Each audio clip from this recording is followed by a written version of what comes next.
Avec la croissance récente d'une pensée anti-science et d'une volonté de revenir vers un monde plus naturel, nous assistons au sein de la population mondiale à ce que l'on pourrait appeler une recherche de solutions alternatives pour résoudre bon nombre de problèmes actuels. Que ce soit en agriculture, en médecine ou dans tout autre domaine scientifique, la recherche de solutions nouvelles passant outre les méthodes utilisées depuis plusieurs décennies est en plein essor. On ne compte plus le nombre de nouvelles disciplines soi-disant médicales se voulant être une alternative à la médecine traditionnelle. Il serait désormais possible de se soigner par la puissance du soleil, par des pierres au pouvoir magique, par des régimes alimentaires spéciaux, par les énergies cosmiques ou par n'importe quel autre moyen généralement indémontré qui fait davantage partie du domaine de la croyance que de celui des faits. Ces disciplines, n'ayant généralement aucune base scientifique malgré l'apparence de sérieux qu'elles tentent de revêtir, nous amènent bien souvent à les qualifier de pseudosciences. Mais qu'est-ce qu'une pseudoscience et comment peut-on les reconnaître ?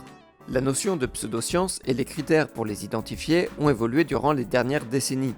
Habituellement, on utilise des critères comme le manque de validité des thèses proposées, ou plus précisément l'impossibilité de vérifier ce que propose une discipline, le manque de sérieux et de rigueur des personnes se revendiquant de la discipline en question, l'usage de sophismes pour manipuler le public, ou le fait que la discipline ne soit pas reconnue par le milieu scientifique.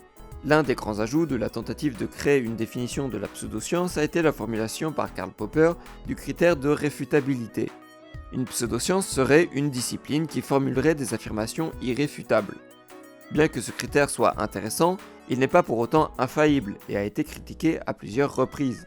Le problème avec les définitions envisageables sur cette question, c'est qu'il n'existe aucune liste de critères permettant d'obtenir une description précise de ce qu'est une pseudoscience. Chaque critère peut avoir au moins un contre-exemple pouvant en montrer ses limites. Toute définition aura des lacunes. Pour le dire autrement, proposer des critères ne permet pas d'obtenir une formule magique permettant de définir ce qui serait du domaine de la science ou non. Au final, pour déterminer si une discipline a une quelconque valeur scientifique ou si au contraire il s'agit d'une pseudoscience, il est nécessaire d'étudier chaque cas individuellement en prenant en compte les différents éléments. Quelle est l'ancienneté de la discipline ? Quelle démarche y est utilisée ? Quelle évolution y a-t-il eu au fil du temps ? Quels résultats sont obtenus, etc. L'un des dangers de la désignation d'une discipline par le terme de pseudoscience serait de tomber dans une qualification abusive qui s'apparenterait à une insulte sans véritable fondement. Parler de pseudoscience doit se faire en connaissance de cause.